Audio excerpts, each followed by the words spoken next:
Welcome to Office Hours, one and all, where we've been answering your media and tech-related production questions every single day since March 25th of 2020. Guy Cochran in Seattle, Washington is our reader today. Guy, what's first on our list? Got a question here from Vic Hernandez in Springfield, Missouri, asking, with the term recording session generally accepted as audio capture, what is the digital vernacular for filming session or taping session?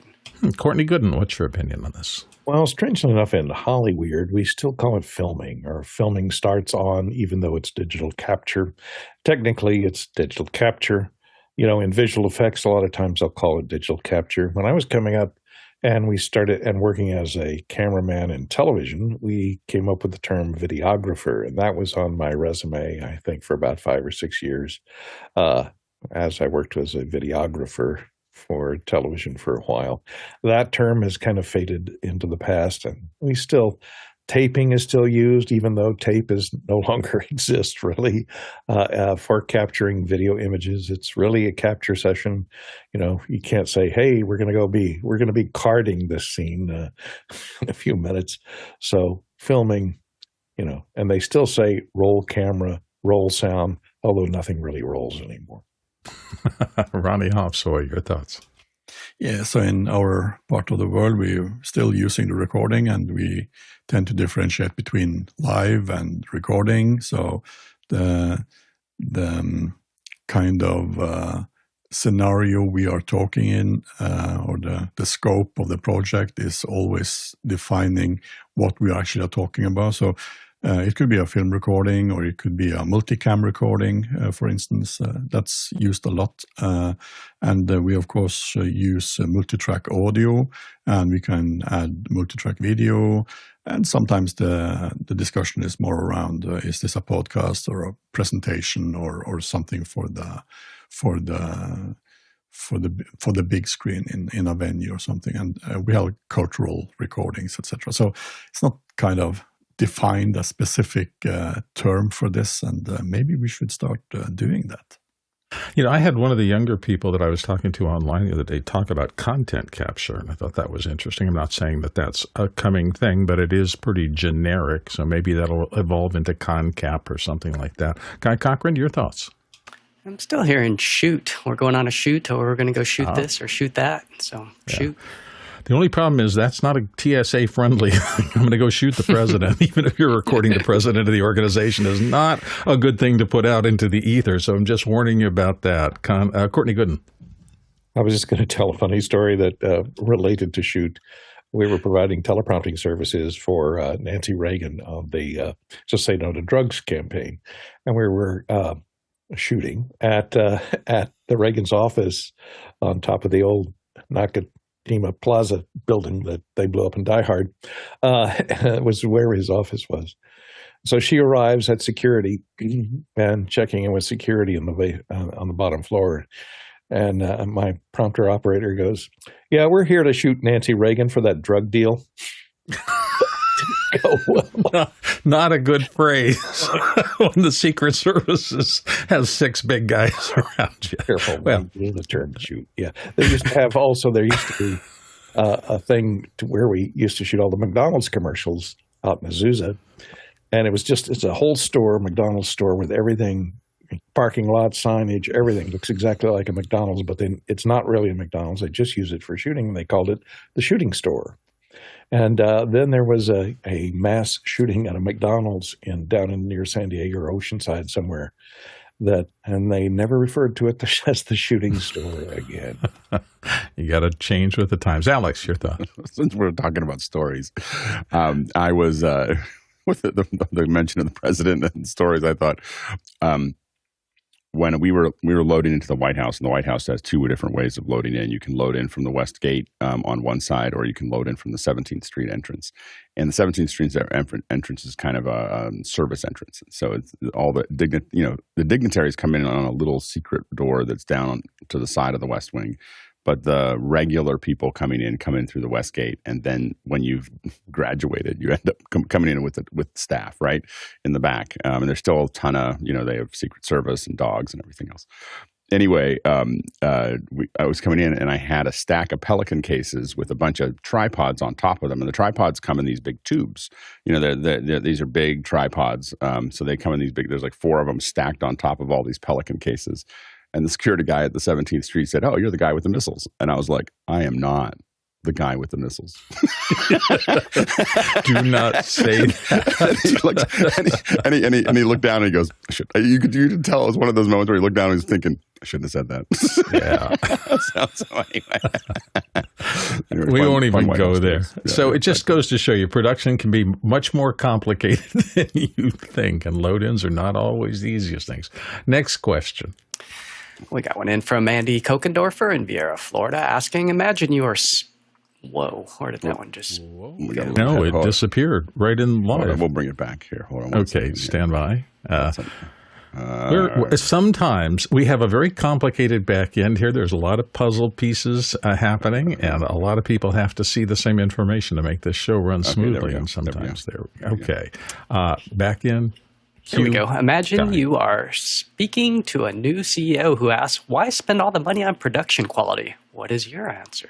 Courtney's going to start us out here. Courtney? There are a couple of answers. A lot of times you tell them, well, it's all the money's going to be up there on the screen. You say that if we don't put the money into the production, the people will not see the quality of the production that's put up on the screen. So that means the set design and all that, or sometimes they say the quality of the actors that they hire to do something, not necessarily in a corporate film.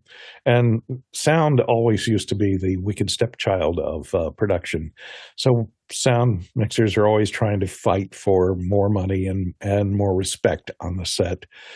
And we would always get belittled. "Oh, we'll fix it in post. Don't worry about those background sounds," And we would counter them with, "Well, nobody ever came out of the theater whistling the lighting," So that was our response. But you have to convince them that it makes a difference to the overall quality of the project, and that if something looks shoddy, that's going to attract someone's attention. And it's going to distract from the overall message that the film or video is trying to portray. If somebody's looking at, a bad collar, or the way somebody's wardrobe fits, or, bad makeup, hey, they're going to be looking at that instead of listening to what the person is saying. Alex Lindsay. Low production quality is one of the most dangerous things that you can do. And here's why. You're affecting... The people make a lot of decisions, and they make a lot of decisions in their lower brain. They make how they feel about something, and what happens is that if you have low production quality, you feel cheap to them, and it is they don't think that you are cheap. They're not distracted or complaining about it or anything else. It just feels cheap, and then they put you subconsciously in a box that you are cheap. And it is so hard to pull yourself out of something that you can't even get a hold of. When it's not in their conscious, how they think, when it's not in that consciousness, it is very hard for you to argue against it, because it's sitting inside of this nebulous, "Oh, that's cheap," and this is refined, and this is good, and this is bad. And we're making all those decisions, and a huge number of them are made by how we feel. You can always tell with people who are doing production, when people are talking about how everyone feels, that they've been doing this for a long time and they understand what it takes, because it's really about how the audience feels, not what they noticed, not what they remembered, not what they complain about, it's how they feel. And when you do when you cut corners on low production and things don't work quite right and they look a little shoddy, or they just look like you didn't spend enough money on it, for a big company, they make a decision about your company that is incredibly hard to unwrap. Don't forget, we are always taking your questions. This show is run by your questions. You can ask them, chat about them, vote on them, all in Mukana. That's our live Q&A system. Go to officehours.global/join. We'll send you an email within a day or two, and then you can ask, vote on, and discuss the show's questions. In fact, we'll probably be bringing in, as we do most days, additional information from the chat that goes on, because there are a lot of very smart people in the chat who add to the content that we're giving you here. That's officehours.global/join. Next question. Next one comes in from Roger Martin in Tonto Basin, Arizona, asking, would like to know what broadcasting kit you're sending out now, hardware and software. Thanks. Alex Lindsay, what are you using today? Drum roll, please. It depends. so it depends. So most given answer. yeah. So let's open the little book. It depends. So anyway, so what when you say like what are you sending out? Is it a podcast? Is it a video, high-end video production? Is it a there's a lot of different things. So for the highest end video productions, we're still using Blackmagic cameras. We have a lot of them. So we're using the 6Ks for those when we send them out. We don't send them out as often as we did during COVID, but those are the kits that we still have to send out there. I think that if we rebuilt them right now, we need to test. We want to do it using some of the newer Blackmagic cameras for the autofocus. That would make things a lot easier. We are sending out links with the smaller systems. So the links are the link version 1, not the version 2 because it doesn't level. So the link version 1, and typically we have a bunch of countrymen that we like to send out to folks because they're low profile. They are a little challenging to get people to put them on, especially if women have long hair or anybody has long hair. There's a little bit more of a challenge with the countrymen. So we sometimes think through that. For the podcasting, we've leaned into MV6s, to send out to folks, and we kind of try to figure out what kind of computer they have.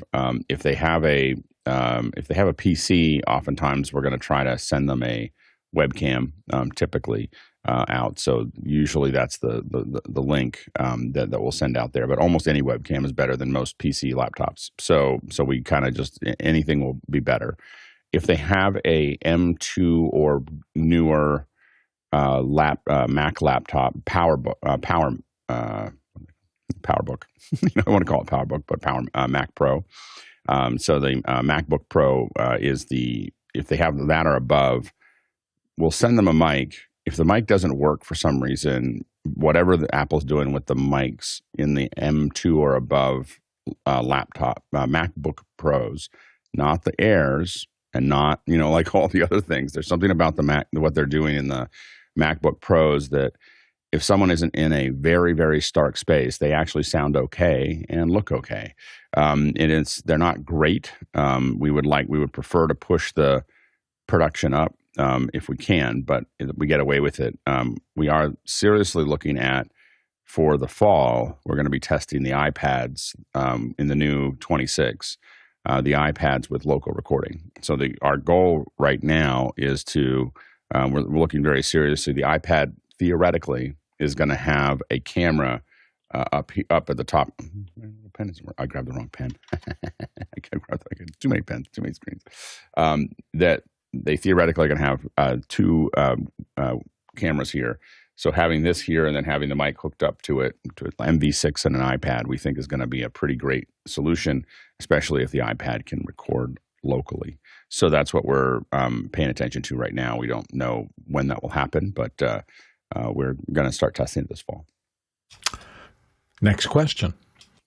Harold Williams in Portsmouth asks, there is a wave of new quick release devices on the market. Have any of them caught your eye?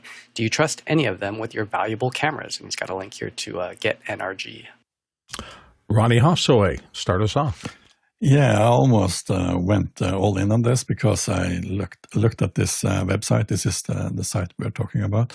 And as you can see, there are coming in different types and even different colors. But let me just emphasize, this is not for camera. This is for racing cars or other cars that are driving and that needs a really cool quick release for the steering wheel. So instead, I've had a look at a few of the other ones that are popular in the market, and I tend to stay with the old ones. So the Manfrotto 500 series plate is fitting almost everywhere, and we have a lot of those. There's also this Arca Swiss, which we use a little bit more on the smaller cameras, for instance, on the A7 series Sonys and those that we need to have on gyros or stabilizers. So these are kind of popular. And of course, you also have for the little bit more powerful and heavier cameras, we use the VCT 14 quick release, which is having 2 mounting points and kind of easy to put the more heavy cameras like the Ursa Broadcast G2 we have. And there is also a lot of special quick releases. For the instance, this for DJI with the small micro adjustment possibilities, and there is a lot of different ones. But the Manfrotto for normal cameras, the Manfrotto one and the Arc Swiss types are, I guess, is the 2 we are using the most of. Courtney Gooden. Yeah, I looked at the website, as Ronnie mentioned, and went, why would it have power coming through the center of the quick release hub? And are these for light? And I kept scrolling down, and I looked at their other products, and they were seats and steering wheels and hubs. And so I think this is racing gear quick release something. But the standard and one of the standards in Hollywood for the heavier cameras that are not the shoulder-mounted cameras like the old Sony 950s, that have the carve-out where your shoulder sits in them. But for most of the other tripods, the standard we use is the touch and go, which is, here's one from Wooden Camera that takes the standard O'Connor plate that goes on the bottom of your camera, and this is the receiving type. And the plate just fits in here and pushes down this little pin, and it locks it in. And then you push this little lever back there, and that tightens it down so that there's no wobble at all in the camera. And this is used and interfaces to all these different heads, the O'Connor, the Euro, the Sackler, the Ronford, Baker. It's compatible with all those types of heads. So that's the one I see most often on the set, so that they can just drop the camera on top of the tripod. It's a solid a dovetail lock on it. And then you push the little lever at the back to make sure that it doesn't wobble at all. Guy Cochran. Oh, sorry, Guy Cochran. Yeah, I went to the same link and discovered the same thing as these guys. Trust your local rental house as well if you wanted to know what's tried and true. Those from Shape and Condor Blue. Small rigs got some okay stuff, but at the higher end, you're getting into Tilta, the Airy plates, the who's the other guys? There was another one that I was just looking at. I lost it. Anyways, yeah, I think that the guys covered it pretty well. See if it comes back for you. I've been enamored the past few years of my Comic-Con stuff with small rigs, little tiny Hawk Lock stuff, and this is the base plate for it. It's got just a little spring-loaded switch on the side that actually, when used in conjunction with the female thing, really makes an incredibly solid thing. I was really excited, and I was going to go look for some more of these when I noticed 2 things. Number one, after 2 years of pretty reasonable all-the-time use, one of mine, the spring stops working so well. Then I noticed on their website they're not selling this anymore, which kind of tells me that maybe the engineering wasn't taken all the way to the next level with that little Hawk Lock. I love the fact that it's so small, and to have a really small but very sturdy mount for the smaller cameras for iPhones and things like that was very attractive for me. But I'm a little of the blushes getting off the rose on that for me. So take that for what you will, Courtney.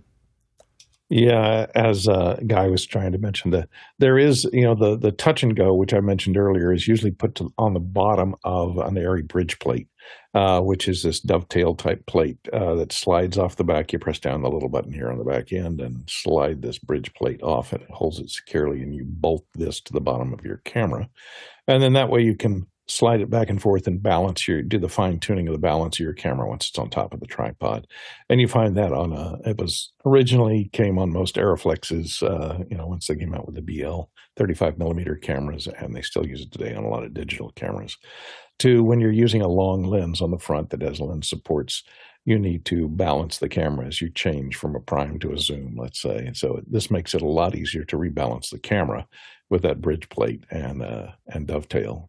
Once you get it on there. Although it's not technically a quick release, usually the quick release is bolted to the bottom of that dovetail plate. Alex Lindsay. for most production, once you start using VCT-14s from the Sony VCT-14 system, which a lot of people make, I mean, Small Rig makes them, and Sony makes them, and lots of other people make them. Once you get used to that, it's hard to give up for professional cameras. Next question. Next one in from Funsak Dorji asking, greetings, what advice does the panel have for someone going to Switzerland without a carnet with 3 small cameras, tripods, and cables for a 3-day live stream? Kindly advise. Alex Lindsay has done a lot of traveling. Alex. My first advice is to try to get a carnet, so it makes it easier. I will say that as someone who accidentally went to Switzerland with 14 cases didn't get my carnet processed properly, and then just took 14 Pelican cases into Switzerland and out of Switzerland. The Swiss don't seem to really care. Like it's just like the Swiss. It's your home country that might care. So basically, I was able to get in and out of Switzerland with no one even batting an eye. With again 14 Pelican cases, and then had on the way back, the United States Customs got super excited about it coming back in without a carnet. So. Brent By, who works with me, he's the one that got stuck with the cases, and he talked his way out of it, acting stupid. So that's how that. But that is the way that he did it. If you're going to do it, if you're going to go into any country without those, here's a couple things. One is don't put them in Pelican cases. Pelican cases this is gear, and so find you want to pack them. When we go into countries without carnets. So Italy used to not be a carnet. Brazil, I don't think, is a carnet, and so on and so forth. Typically, we would get Tumis and other nice cases, and we'd hollow them out and put gear into them to get them in and out. Just because the amount of informal taxes oftentimes required in countries without carnets is what we try to avoid. And we've been successful at it for many years. So small cameras if you can fit them into it, don't try to put everything into one case because they'll see them going through, so having a camera, you'll think that you want to put 3 cameras into one suitcase, but 3 cameras spread across 3 suitcases just look like, they don't know whose bag is who when it's going through the x-ray. Oftentimes, unless they pull you aside. So depending on how many bags you're bringing, I'd split those up a little bit to make those work. And that's the main thing. Make it look messy. You make it all tight and look like a production person. They'll give you more attention. It really depends on how big those small cameras are. If you're talking about little handy cams, they're probably not going to pay any attention. If they start to look like broadcast cameras, even the smaller Sony broadcast cameras, you may get a little bit more attention. But again, I think your problem will be primarily getting in and out of India or back into India, not getting in and out of Switzerland, specifically that country. Loved your phrase, informal taxes. I can remember that. Courtney. Yeah, Alex covered it. A lot of it. I would say if it depends on what the camera looks like and what type of visa you're traveling on. If you're traveling on a tourist visa, then if there's multiple people traveling, split the cameras up between them so they look like, and if they could pass as a DSLR, like a tourist camera, you could hang it around your neck. If you can, hang it around your neck or carry it onto to the plane like a personal camera, like that you're going to shoot stills as a tourist. That'll help a lot. And like Alex says, if you're traveling with a lot of extra batteries and lights and everything, they realize, hey, this guy's not a tourist. And they may try to hit you up if you don't have the carnet. What they tend to do, we flew into Africa on ROAR thinking, who needs a carnet? With 42 Panavision cases and Panaflex. Oh, yeah. Bribed the sky caps at the airport. This is back when you could bribe them because they didn't have computer-issued tags. Gave them a couple $100 to put them all on the same plane we were on. Got to Africa, and darn it, if the African government didn't seize all the camera equipment and ask for $35,000 in import duties to be paid in cash before they would release our cameras. So we were there for 3 days waiting for wired cash to come from the States to pay the import duties, which they held on to until we left the country.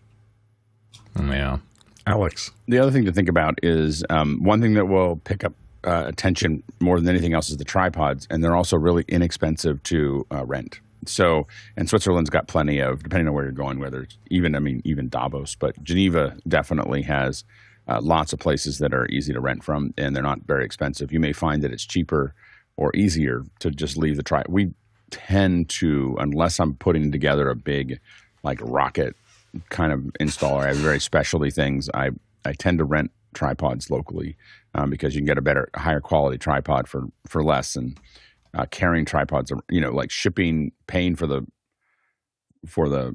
baggage fees for the tripods oftentimes evens out pretty close to the rentals. Next question.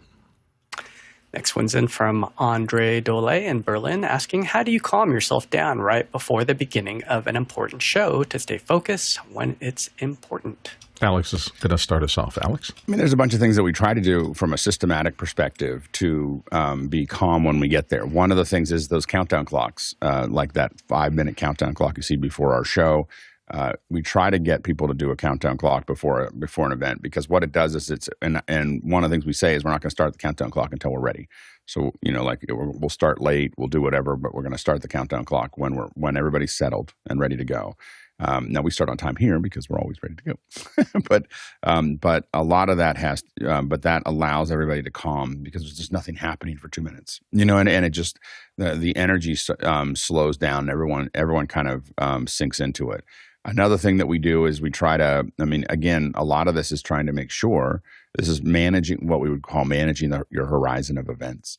So what you want to be doing is managing things so that things are further out. And so this means, like, for instance, when we're setting something up, our rehearsal, which is typically either the day before or hours before the event, the goal is that we're not going to change anything after the rehearsal. Like after we do the final rehearsal, we're locked, and we're going to make it. So what we do is we have tech rehearsals.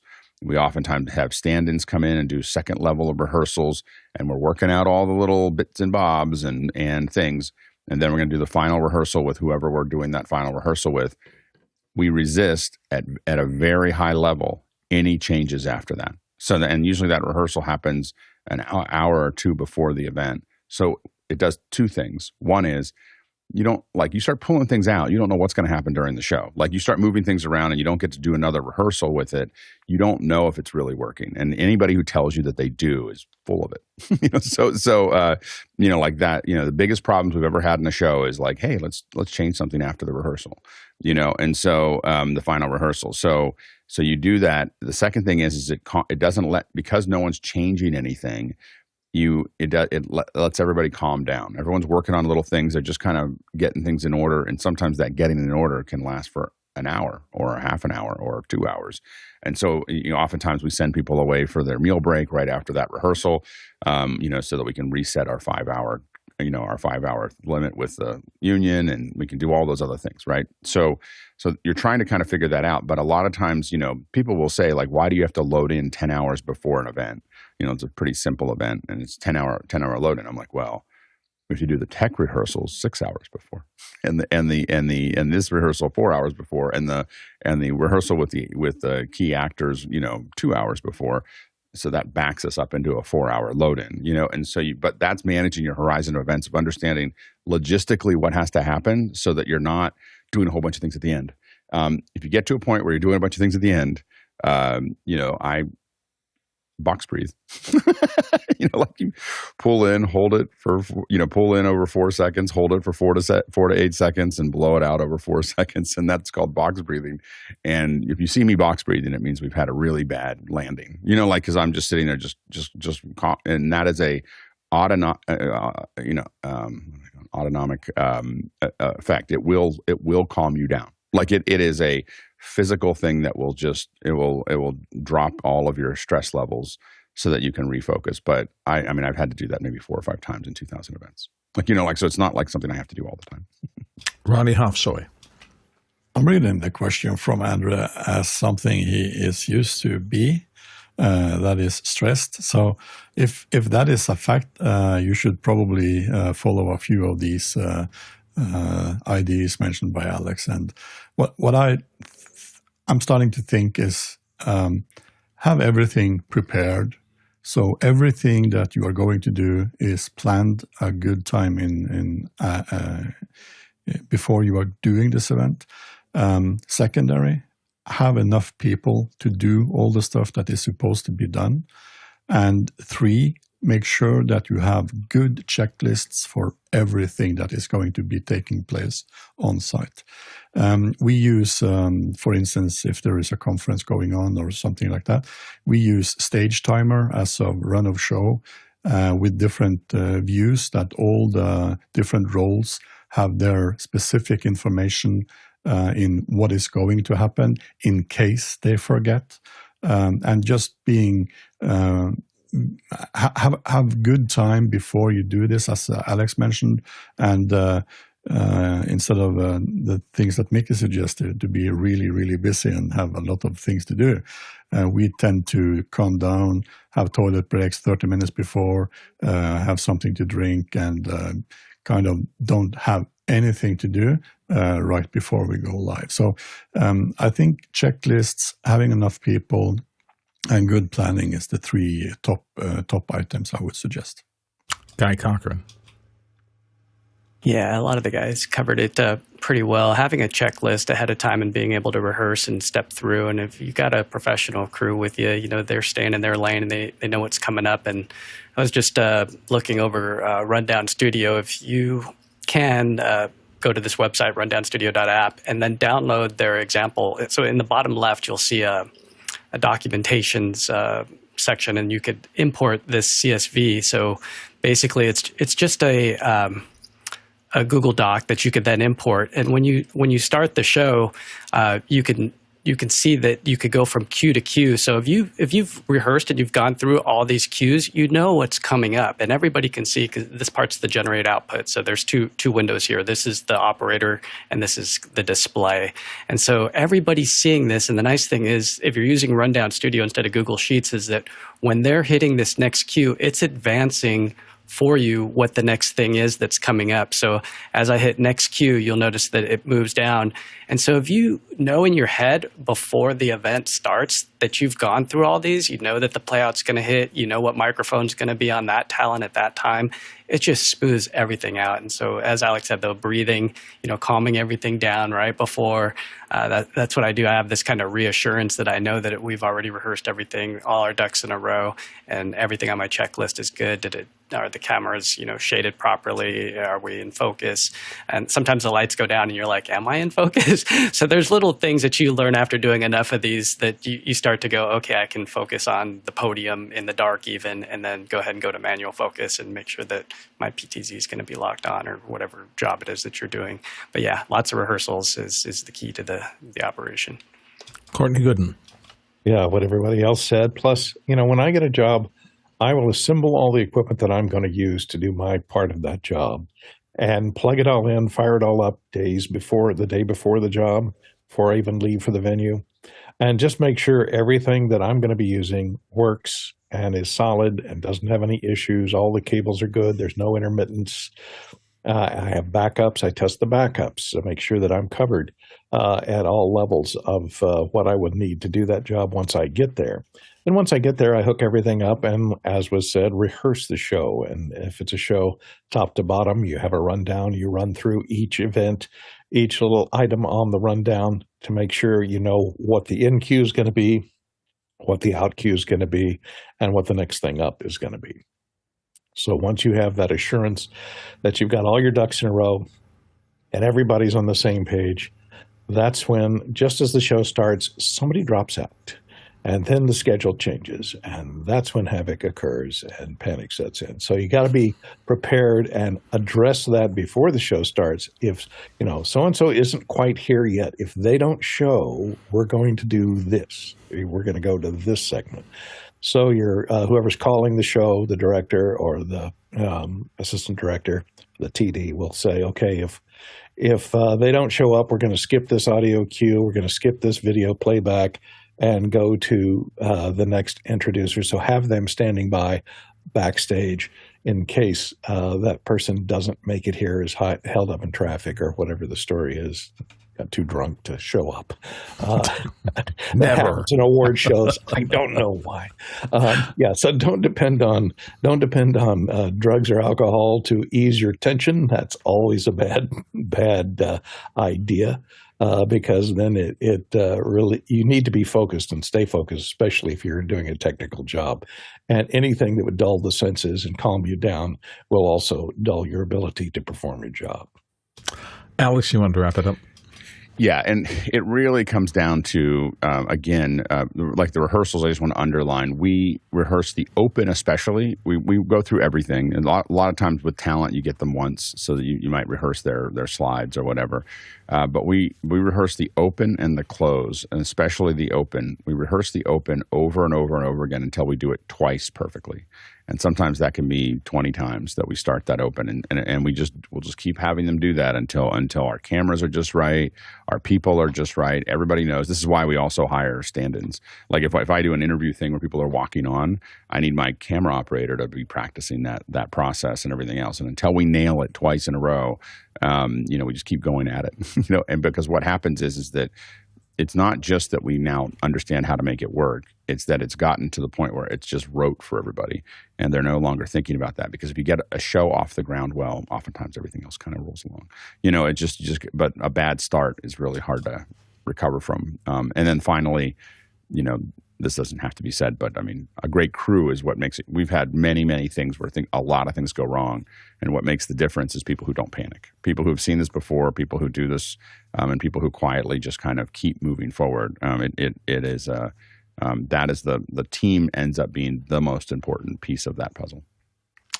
I mentioned earlier on, our show is run by your questions. If you want to put questions into the show queue, the quickest way to do that is to use the QR code that I just tossed up on your screen. That leads you to askofficehours.global.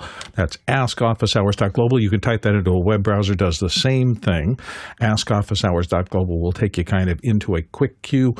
You can type your question in right there. You can do it mobile. You can do it if you pull off the side of the road while you're driving or whatever. Takes you directly in, and then the back end will look over, make sure they're question is formed correctly, which means concise and doesn't ramble, and only one question at a time. But if you do that, use officehours.global, askofficehours.global, and you'll get your question in the queue. Next question. Next one's in from Andy Kokendorfer in Viera, Florida, asking, our company is closing AWS accounts in favor of GCP VMs. Can you offer advice on hosting virtual video switchers, VMix, etc. on GCP? Thanks. Google Cloud Platform. Guy Cochran, you know something about this? Yeah, I've done both, where I've had Google Cloud running VMix and then able to fire up multiple GPU instances where I could traverse between what we would call a cutting machine, and then one would be an ingest machine. So once you get it working with the security group, it's basically opening up ports so that you can traverse sideways. And so different people operate in different ways. Some people like to just use one instance, and it does look like there is a little bit of savings to be had with GCP. A lot of us, though, are so used to AWS because of what they call cloud formation, and these are scripts that allow us to spin up instances very fast. So if you're bringing things up and then tearing them down completely, a lot of people will love AWS just because they're used to that workflow, and they'll pay the extra 10 cents an hour. The other savings is, are you doing a spot instance, which is where you basically ask, hey, I need a G4DN 4X large. Do you have one available? And boom, it's available. There was some time during the pandemic where there was none available, and some of us figured out ways to still get them. But it was very it was sketchy, because you'd be right before a show and you'd be like, okay, I need to fire up these instances. So some of us started firing them up hours and hours ahead of time. The other option is reserved instances, and that's where you book it out for a year, and you can get significant savings by saying, I want this thing on 24/7, 365 days a year. They'll give you like a 40, 50% discount to have that on all the time. But most of us are renting these things hourly. And there is another contender, which is Azure. So Azure is what runs even ChatGPT. OpenAI has an exclusive agreement with them. So we're seeing more of these GPU and powerful GPU chips going into these data centers, and it's totally a chip war right now. So a lot of us love AWS, and if you want more advice, one of the things that I've found in AWS, if you stay in that playground, there is this TriCaster Vector Video Production System, AMI, And in here, there's a PDF that gives you kind of the keys to the kingdom for telling you how to set all this stuff up. This step-by-step instruction for configuring your software, there is a ton there. I mean, what we went through with Tucker and Jonas and the guys when we did an AWS second hour for 4 days. So we had 4 Fridays where we went through all this. It's in that PDF. A lot of it's right there. So it depends on, what matters more, cost savings versus functionality and people being able to use this stuff quickly with things like CloudFormation and AMIs that are already built along with the instructions, because there is a wealth of information already out there for VMix in the cloud on AWS. So Opalcast has a great setup guide video on YouTube. But if you just opened up this TriCaster vector video production system AMI, and then just deleted the TriCaster and then just installed VMix, a lot of stuff would work that you would have had a heck of a lot of trouble with if you just opened up Google Cloud and tried to do this manually, because it would take you forever to do all this stuff piece by piece, turning camera privacy settings on, opening up ports and all this stuff. So hopefully that helps you, Andy. Next question. Next one's in from Alexander Knight in Port Coquitlam, BC, asking, when packing to do a production, do you build checklists to ensure you don't forget anything? And what do you prefer to use, Spreadsheet or some other bespoke tool? What about load out? And Ronnie Hofsway is going to start us off here. Ronnie? Yeah, so for us, production starts much, much earlier. It starts even maybe before the offer or the tentative offer is sent out to the client. And we use a software bespoke for this type of production. It covers both dry hire and wet hire, so both with people and just the equipment if needed be. And that software is something called Current RMS. And it covers everything from inventory. We have a big CRM part of that. We have calculations for hours that we use. Proposals is also handled, order, and even invoices, even though in Norway we invoice through another system. And you also have system to take equipment out of the stock so that we can have it for testing and faulting or return to the vendor, and we have full warehouse management, and this is kind of way we have to do it. We have several people handling this. There is a lot of cases going out in different directions on different transports. Something in the hand luggage, something is checked in on flights. We have different type of flight packs that are containing a specific thing or two.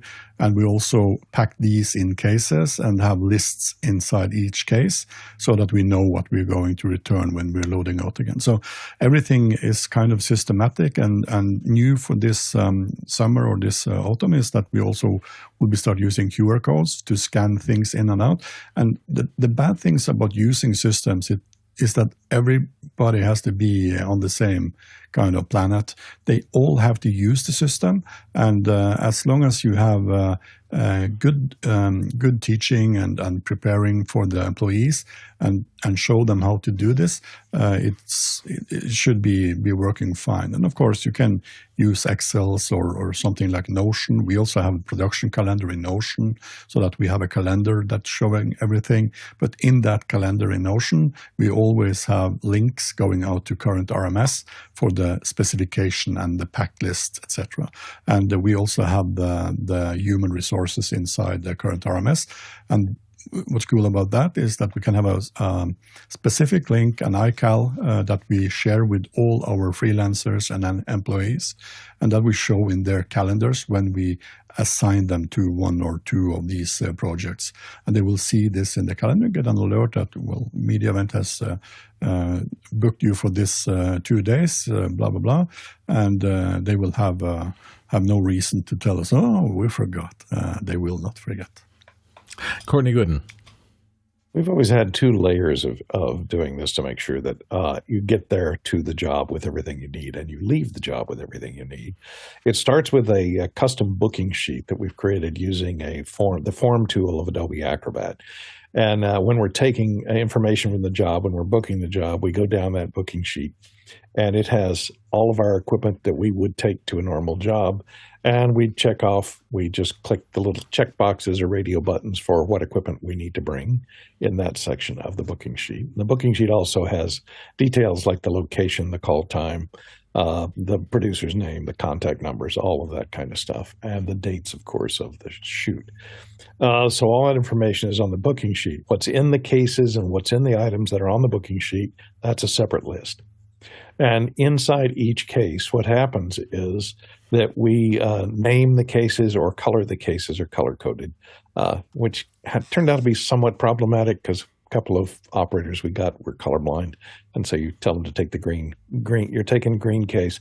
So we ended up naming them systems like we named them after Wilma, Betty. We named them after the Flintstones, Barney and Fred. And so and the cases are labeled Wilma, etc. So you're taking Wilma, and you make sure you get the right case for the right job.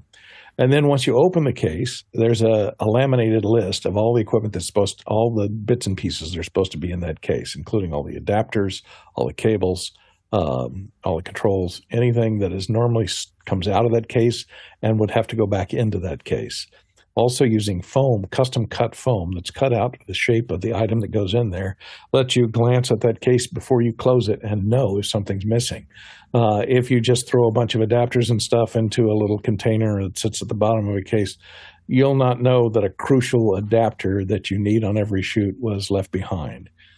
So you have to check those little small catch-all cases and make sure they've got, okay, we need 2 of this length screw, we need 2 of this length screw, and we need this, this type of a thread adapter, and we need this type of thread adapter. So when you get to the next job, you don't get there and go, oh, where's my thread adapters? They're not here. My stand adapters, they're not here.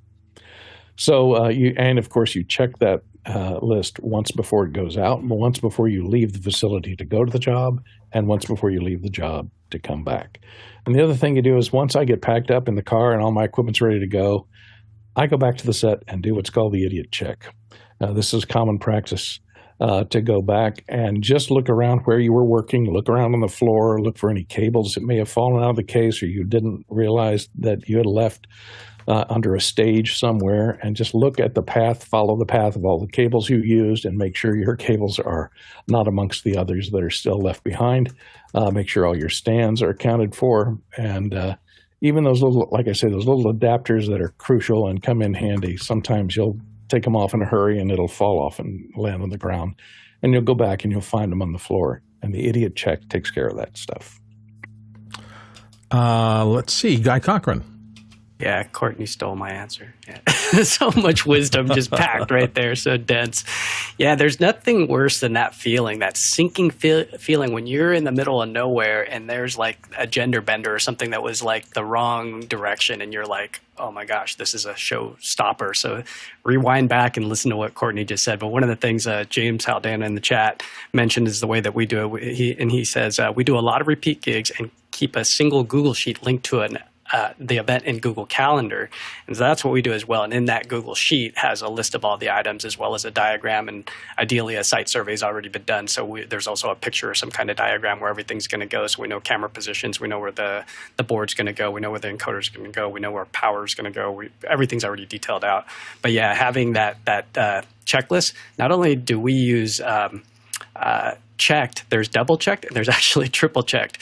So, because we've had it happen where somebody just was boop, boop, boop, boop, like just checking them off, and we got to a shoot, and it was like, DV tape? You forgot tape? Like, that's the worst. So, yeah, lessons learned. Alex? Mark everything. Just make sure to have everything like with your address on it. You'd be surprised. I've gotten converters that had my address, that had our address on them, like 2 months later, like, hey, we opened up a box and it was here, and they mail it back. So it's, make sure. And then cables are super important to mark because there's so many of them. We tend to pull all the cables before we pull any of the gear, so we don't try to do 2 things at one time. Cables get pulled out, everything gets unplugged, cables get pulled out, and then we roll those all up, and then we start breaking down the gear. And but if everything's labeled, it's easy to know whose is whose. So, next question. Got one in from Scott Tupper in Livermore, California, asking, need to refresh my PC. What steps/tools do you leverage to ensure a clean install? We've got to go to our PC guy, Courtney Gooden. Courtney? I use the Windows 11 Media Installation tool. You can go to it at their website, and you can get it for Windows 10 or Windows 11. And it usually has pretty much the latest update. This is 24H2 for Windows 11 here. And it has two ways you can use it. You can just click on a link here if you're running on a machine that you want to update, and click Download Now. It'll download it to that machine, and it'll do the install once you run it. The other is, what I always do is I create this Windows 11 installation media, which you put a thumb drive into that machine. It will download all the necessary bits and pieces for Windows 11, and you click on Download Now, and it will install it so that it makes a bootable image on that USB drive. You can also do it onto an ISO for DVDs to if your computer is old enough to have a DVD drive in it. You can do it that way and install it off a DVD. This doesn't have a lot of the fluff. This is just an install of Windows. It doesn't have a lot of, now Windows travels with a lot of extra stuff which you can turn on or turn off, but it doesn't have all the extra programs like, a separate virus software from Norton or Macromedia, whatever, to install. So it just comes with the stock Windows setup. And this is good for a clean install. Do not use the installation disks if you're using a name brand like Dell or HP, and use their installation media. One, because it exists on the hard drive to rebuild it. And so while it rebuilds it for that particular computer, it's not up to date. And after you go back to that installation that came on the computer, it's going to have to go through about a day and a half of updates to bring it up to the current version. So, when a computer ships with an image of the operating system in reserve to rebuild the hard drive if something goes awry, it's not anywhere near up to date, and you're going to spend a day or two bringing it up to date with all the serial updates and all that for that machine. So bear that in mind. Next question. Michael Boitnott in Richmond, Virginia asks, anyone who's ran camera before knows how brutal it can be. How do films and TV shows handle the stress on your body? Biobreaks, sore back, etc. Alex Lindsay. We think about it a lot. So especially certain kind of camera operators, if they're handheld camera operators or Steadicam operators, we're thinking about how long are they doing this? And usually we try to keep it under 20 minutes for most of them. So if they're doing a handheld, we want to swap them out every 20 minutes. So you'll have 2 or 3 different operators. It doesn't always work that way. In big concerts, they're just going to be on a shoulder, and you're getting people who do this all the time. But a lot of times you'll see them, sit down and rest for a second, give them a moment, and then they'll come back up. So the handheld operator isn't necessarily available all 2.5 hours. We've had some where the concert operators are on the whole time, but it's pretty rare. The other thing is that when we're doing a lot of roaming around, easy rigs are something that we like to use a lot because it takes a lot of pressure off of folks. And so it allows them just to do better work. So that's a chest-based or torso-based system that has you'll see the arm go over their head, and it gives us a lot more time. When it comes to sore backs and everything else, my brother is, as many know, is a Steadicam operator, and he's got what's called a Trinity rig, which is a pretty heavy rig, and then he'll throw a bunch of big lenses on it and everything else. And he does yoga. He's fortunate. His wife is a therapeutic yoga teacher, so she teaches him how to do all the things he needs to do to keep his back in line, and he does that every single day when he's on set, because you've got to keep everything kind of in balance or you won't last. Courtney? Yeah, this became such a problem when we went from film to digital cameras. This became a big problem. First we went to tape. A normal film load was 11 minutes, so every 11 minutes they'd have to reload the cameras, so you'd get a break. And this is a problem for boom operators that are holding a fishpole over their head with a heavy mic on the end of 15 feet of leverage out there and trying to hold that static. If you've ever tried to hold your hands above your head just for 10 minutes or so, you know how painful that can get. So we actually built into the contract that they have to have breaks for the boom operator. They have to hire an additional boom person to swap out if you're going to be planning on doing long takes without cutting. Long takes without giving a break of 5 or 10 minutes or so at a time, to let the person set the equipment down, relax. Same thing for Steadicam operators. A lot of times they would have 2 Steadicam operators that would alternate. And at a break between one shot and another shot, they'd switch out to the second Steadicam operator. And the first one would go put his camera on the post and sit down and relax. This is important because it puts a whole lot of stress on your legs and your back. The other thing is, now that we've got chip cameras and hard drive cameras, they can record for 3 hours straight. Hey, no problem. And you'll get that director that wants to just keep shooting and shooting and shooting and never cut. And that becomes a problem at some point in time. The department head will say, I need a break, or my boom person needs a break, or my camera operator needs a break. We have to cut. And so that happens, and it's they're not looked on askance because they realize what the problem is usually. But with the digital recording has made this more and more of a problem. And on a live show, you just have to be careful that you're comfortable and you're not standing for a long period of time, or you have a place where you can sit down, or a stool you can sit down and rest, if you're not constantly required to be, carrying a camera or carrying something constantly. So you need to give yourself a break and have enough personnel to spell you if you need to during a live show. Yeah, I learned a huge lesson during our coverage of NAB last year, and I think Alex was moving somewhere, and I was live, and we were doing. I just kept getting the pad, so I was talking about things, and it went on, and probably 7 minutes or so this shot lasted, and at the end, the poor camera operator came and said, "I thought I was going to fall over," and I went, if we just had a signal, I would have moved to give you a chance to at least follow me someplace else, and that would have broken the rigidity of that shot you had to hold for all that time. I didn't think, and I didn't communicate with the camera operator, and the camera operator didn't stop and tell me beforehand, I'm getting a little tired. So I just think, always talk. If you have an issue coming up between people, it's not always a good idea to keep all the departments separated and to treat them as them and me as me on camera. If everybody talks together, you can eliminate some of these things by just being cognizant of what everybody else is going through. Next question. Next one's from Brandon Goodyear in Columbus, Ohio, asking, what's a reliable battery-powered streaming encoder for on-the-fly streaming? Ronnie Hopsoy. So I will start with the most obvious one. It's just to bring your MacBook Pro or something and just use OBS or some software to do the streaming and ingest whatever you would need to do that. And then, of course, you need to be having a good link out of where you're staying or sending from.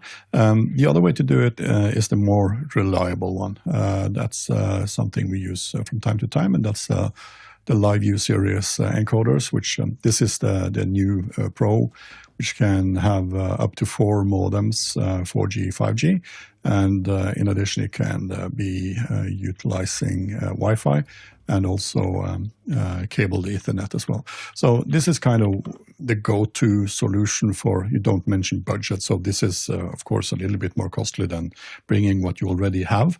And the next one that I would like to show is the TVU1, which is it's very popular, at least here in Europe. It's a lot of producing entities that use the TVU series. I haven't used this myself, so I'm not very familiar with this one. And the third one is Haivision's what used to be called AV-West, which is now purchased by Haivision, and they have these immensely expensive and really, really powerful mobile encoders, which I've been using frequently, and this is absolutely one of the best ones that I know of and have been using. So it depends on your budget and how advanced and how reliable you would like it to be. Sometimes having 2 MacBook Pros tend to be even more reliable than the best of these hardware-based devices, but your mileage may vary. Alex? Yeah, big fan of live views. We've used a lot of them, and I've used them for the last 15 years. So as far as an overall, for our events, for office hours, we're using an LU800, which is probably the most reliable battery-powered transmit system.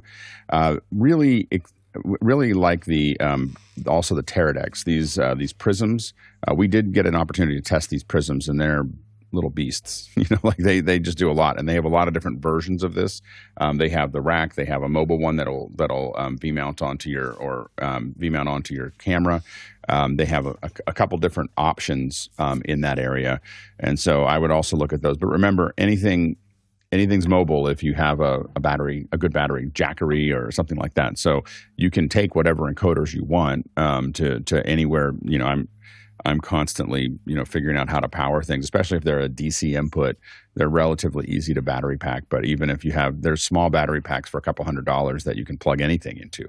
So if you're trying to if you truly need to be in the middle of nowhere and you're doing wireless transmission, that's a different thing. But if you are just trying to be really mobile and not need to connect to something, you can oftentimes manage the power for whatever encoder you want. The Videon edges I've used without any power.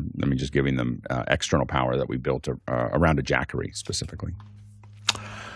That's our show for today. Thank you so much for being part of everything. We appreciate it. We cannot do this show without you, our audience. You asking your questions, voting on those questions, helping us understand what you want to hear about. That's the key to the whole office hours experience. So thank you for your questions. For the panelists who answer those questions, donate their time every day to come here and spread the information that is required to run this operation. Thank you to all of our panelists. And to the hidden group, the people behind the scenes here at Office Hours who are pushing buttons, fielding things in the background, interviewing people and getting things ready for the show. There's just so many people in the back end, and we truly appreciate each and every one of our back end crew doing their job. So thank you, one and all.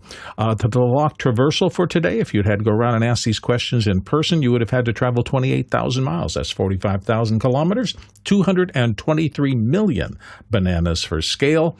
That takes care of the show. We will see you here tomorrow, audio day tomorrow. So get your audio questions set up. We'll see you then.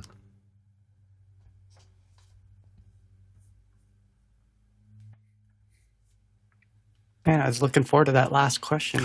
So was I, but I just thought back-end crew, I figured we had so much to talk about that would probably take us another 3 or 4 minutes, and I thought, it's already after 8. Doesn't matter anyway. Samsung's making all the cameras anyway.